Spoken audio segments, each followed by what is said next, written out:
एक बार की बात है, सोरीकोट नाम के एक गांव में एक बहुत ही सुंदर लड़की फ्योंली रौतेली रहा करती थी।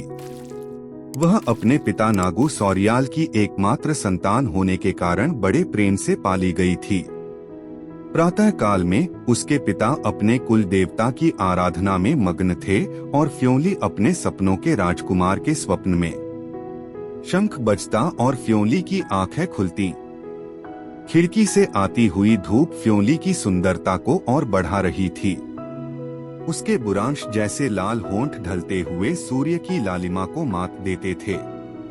उसके पहाड़ी नयन नक्श उसे और भी सुंदर बनाते थे। फ्योंली उठी और अपने काले लंबे बाल बनाकर अपनी सोने की गगरी लेकर घर से बाहर निकली। उसकी सहेलियां भी उसके साथ पानी भरने आईं। सबने जल भरा और वापस अपने अपने घर चली गईं, लेकिन फ्योंली हर बार की तरह नहाने के लिए वहीं रुक गई।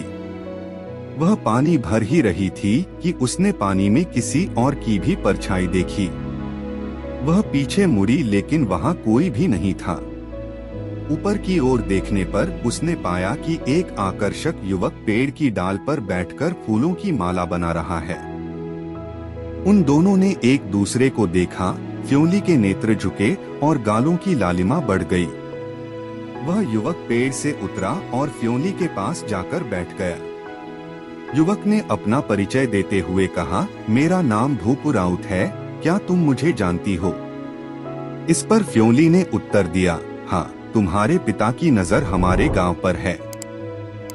तुम यहाँ क्यों आए हो? भूपू ने प्रेम और मित्रता की आस को उसके वहां होने का कारण बताया। उसने अपनी बांसुरी निकाली और फ्योंली का मन मोहने के लिए बांसुरी बजाने लगा। फ्योंली मंत्रमुग्ध होकर उसे निहारने लगी। फिर भूपू ने उसे अपने हाथों से बनाया फूलों का हार पहना दिया। फ्योंली के बालों को फूलों से सजाते हुए भूपू ने आंखों ही आंखों में फ्योंली का जन्मों तक साथ देने की कस्में खा ली। सूर्य ढलने पर फ्योंली को आभास हुआ कि पूरा दिन निकल चुका है। वह घर की ओर भागी, जहां उसके पिता गुस्से से लाल उसकी प्रतीक्षा कर रहे थे। फ्योंली के बालों में फूल और गले में फूलों की माला देख उनका पारा और चढ़ गया। उन्होंने उससे देर होने का कारण पूछा तो फ्योंली ने उन्हें भूपू के बारे में बताया। फ्योंली के पिता ने गुस्से से आग बबूला होकर फ्योंली को भूपू से न मिलने के लिए कहा। फ्योंली बोली कि वह अपने प्राण त्याग देगी, लेकिन भूपू से ही विवाह करेगी। यह सुनते ही उसके पिता ने उसे बहुत जोर से धक्का दिया और फ्योंली चोट खाते हुए जमीन पर गिर पड़ी। फ्योंली अपने प्राण त्याग चुकी थी। उसे मरा हुआ पाकर उसके पिता को बहुत दुख हुआ। यहाँ उसके पिता आंसू बहा रहे थे, वहाँ फ्योंली इंद्रलोक पहुँच चुकी थी। सारे देवताओं को उसके लिए बुरा लगा। इसलिए इंद्र ने उसे वरदान दिया कि धरती पर उसे कोई नहीं भूलेगा।